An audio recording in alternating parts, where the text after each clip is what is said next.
আসসালামু আলাইকুম। গ্রুপে সবাইকে আশা করি সবাই ভালো আছেন। আসলে ব্যস্ততার কারণে আমি ভয়েসটা দিতে পারিনি। তো আসলে আজকে আমি অ্যাপয়েন্টমেন্ট নিয়ে এম্বাসিতে গেছিলাম, ইতালি এম্বাসিতে। যাওয়ার পরে ওদের যে বাংলাদেশী যে সেকশনটা আছে আরকি, কারণ ওরা ইতালিয়ানরা আমাদের সাথে মানে ইনফরমেশন এর জন্য কথা বলবে না। তো একজন ইতালিয়ান ছিল আর একজন বাংলাদেশী ছিল। তো উনার সাথে যখন আমার কথা হইছে, তো আমি ফার্স্টে ঢুকার আসলে ওইখানে ভিডিও বা অডিও কোনো করার মতো অপশন নাই দেন। Ora ponte çok sagire con chatting এ মান কোন মেবিটা।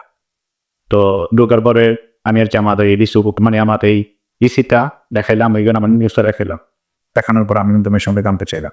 তো ওরা বলতেছে আরকি যে আসলে যে আপনাদের যে ব্যাকলগের সমস্যাটা এগুলো নিয়ে ইতালি থেকে অলমোস্ট ট্রাস্ট মানে ওরা যেটা বুঝলাম আসলে অনেক কথা হইছে, সব কথা তো আসলে বুঝানো মানে উচিত হবে না আমার। তো ওরা বলছে এতটুকুই বুঝলাম যে আমাদের যে ব্যাকলগের কাজগুলো ছিল, অপূর্ণ কাজগুলো পূর্ণ হয়ে গেছে, এগুলো শেষ হয়ে গেছে কাজগুলো। তো এখন আসলে প্রসিডিওর মতো করে আরকি ওরা মানে একটা নিষ্পত্তি দিবে। আর আমাদের বাংলাদেশের যে সমস্যাটা ছিল ইলিগাল ইমিগ্রেশন, ওইটা চুক্তিটা হইছে। কিন্তু এখন এই চুক্তির যে রিপোর্টটা ইতালিতে যে দিবে, ওই মন্ত্রী যে ওদের যে স্বরাষ্ট্রমন্ত্রী ও আটকায় আছে পাকিস্তানে। এখন ইতালিতে যাইতে পারে নাই। যায় যে একটা আ এই যে চুক্তিটা হইছে বা যে ব্যাপারে মিটিং হইছে এগুলো যে শেয়ার করবে বা বলবে, ওই সুযোগটা হয় নাই। তো আর আমি এরপরে ওরা আমারে বলছে আজকে সকালে অনেকগুলো ফাইল প্রতিনিয়ত ওরা এখান থেকে ফাইল বের হয়। ভিসা বের হয় বা ওটা সাবমিশনের জন্য ডাকে। তো আমি পরে জিজ্ঞেস করলাম যে, "ভাই সাবমিশনের জন্য তো ২৪ সাল আর ২৫ সালের ডাকতেছে। আমরা কি অপরাধ করলাম?" পরে ওরা আমারে বলতেছে, "দেখেন আপনাদের যে প্রসিডিউর এর নুলস্তাগুলো বের হইছে, এই প্রসিডিউর এ কিন্তু ওদের নুলস্তা বের হয় নাই। ওদের নুলস্তাগুলো কিন্তু চেকিং এর মাধ্যমে বের হওয়ার কারণে ওরা একটু সহজেই এই সাবমিশনের কলগুলো পাইতেছে।" মানে ওরা এটাই বুঝাইছে যে আমাদের যে নুলস্তাগুলো বের হইছে ওগুলোতে একটু ঝামেলা হইছিল ২৩ সালের। আর পরবর্তীতে ২৪ সালের বা ২৫ সালে যাদের এই নুলস্তা বের হইছে ওদেরগুলো প্রসিডিউর মতোই মানে নুলস্তা বের হইছে। ওরা চেকিং বা যাচাই-বাছাই করে নুলস্তাগুলো দিছে। তা আমাদেরগুলো আসলে ফার্দার ভেরিফিকেশন হয়। ওরা এটাই বুঝাইছে যে অনেক রকম চেকিং হওয়ার পরে আমাদেরগুলো আরকি নিষ্পত্তি করবে ওরা। তো ওদের কথা মতো যাই বুঝলাম যে ইনশাআল্লাহ ভালো কিছু হবে। কিন্তু আসলে ওরা অনেকবারই আমাদেরকে এরকম কথা দিছে। অনেকবারে বলছে আসলে কোন নিষ্পত্তি দেখি নাই। আর আমি পরে জিজ্ঞেস করলাম যে আমরা যারা ভুক্তভোগী আমরা যদি কেউ আপনাদের সাথে দেখা করতে চাই ইতালি এম্বাসিতে অ্যাপয়েন্টমেন্ট নিতে চাই কিভাবে করব? পরে ওরা আমাকে বলছে যে আপনারা আমাদের যে ইতালির এই এম্বাসির যে নাম্বার আছে নাম্বারে ফোন দিয়ে আপনারা অ্যাপয়েন্টমেন্ট নিতে পারবেন। আপনাদেরকে আমরা ডেট বলে দিব, সময় বলে দিব। এই সময় আপনারা আইসা আমাদের সাথে কথা বলতে পারবেন। তো ওরা যখন বলছিল যে এম্বাসিতে মানে সাবমিশনের প্রতিনিয়তই ওরা ডাকে বা অ্যাপয়েন্টমেন্ট দিতেছে বা ফাইল বের হইতেছে। তো আমি এটা যাচাই করার জন্যই বিএফএস এ গেছিলাম।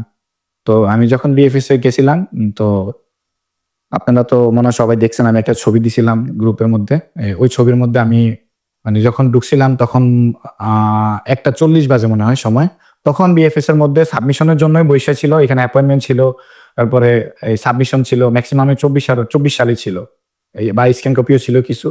তো ১৫০ জনের উপরে ছিল এখানে জমার জন্য। কারণ ফ্যামিলি ফাইল গুলো নরমালি সকাল টাইমে সবাই জমা করে চলে যায়। আর ওইখানে যারা ছিল সবই হচ্ছে ওয়ার্কের আরকি। তো আমি ১৫০ জনের মতো তখন দেখছিলাম। তো একটা ৪০ এ যদি আমি ১৫০ জন আ মানুষকে দেখি সাবমিশনের জন্য তো তাইলে বুঝেন কি পরিমাণ সাবমিশন হইতাছে। এখন হয়তো আমরা সবকিছুর খবর পাই না, কয়জন সাবমিশন করে বা কি আসে বিষয়। আমি বিশ্বাস করেন আমি কল্পনাও করি নাই যে বিএফএস এর ভিতরে গিয়ে এতগুলো মানুষ দেখব। যাওয়ার পর আমি তো অবাক হয়ে গেলাম যে এতগুলো মানুষ কিভাবে সম্ভব এই সময়ে অবেলায় এতক্ষণ বইসা আছে। তো আসলে নিজের চোখে না দেখলে কোনো কিছুই বিশ্বাস করা যায় না। তো আজকে নিজের চোখে দেখলাম। ওরা সাবমিশনের জন্য ডাকে অ্যাপয়েন্টমেন্টও দিতেছে। এখন ২৩ সালের যে সমস্যাটা আমাদের এগুলো আসলে জালিয়াতি হইছে, দুর্নীতি হইছে আমরা সবাই জানি।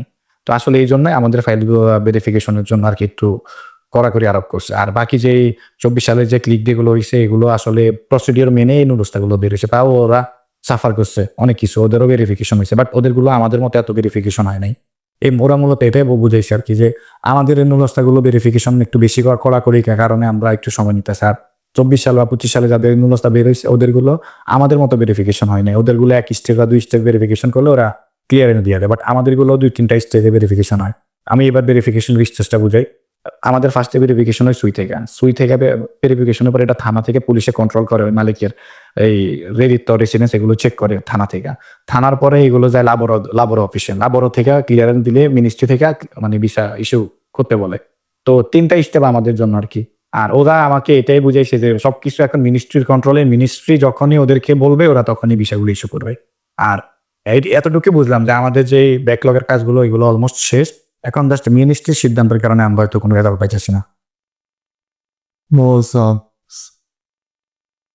সবাইকে অনেক ধন্যবাদ মহাদেশ সহকারে ওনার কথাগুলো শোনার জন্য। যাই হোক, আমি বলতে চাই গাছে কাঠের গোপের তেল বা গাছ তোমার নাম কি ফলে পরিচয় বা মিষ্টি কথা চিরা বেজে না, এসব কথা আমি আর শুনতে চাই না। আমরা অনেক আশা পেয়েছি, আমরা আশার বাণী শুনেছি, অনেক আশ্বাস শুনেছি। আমরা আর মন গলবে না। আমরা চাই কাজে কর্মে আপনারা আমাদের প্রমাণ করবেন। অতি দ্রুত আমাদের সকল ক্যাটাগরি, সকল ভুক্তভোগী 2023 সাল থেকে শুরু করে এখন অবধি সবার সমস্যা সমাধান করে দিন। আগামীতে কোনো ভালো আপডেট পেলে অবশ্যই আপনার সামনে নিয়ে চলে আসবো। সে পর্যন্ত সবাই ভালো থাকবেন, আর ভিডিও ভালো লাগলে শেয়ার করতে ভুলবেন না। সবাই ভালো থাকবেন। আসসালামু আলাইকুম।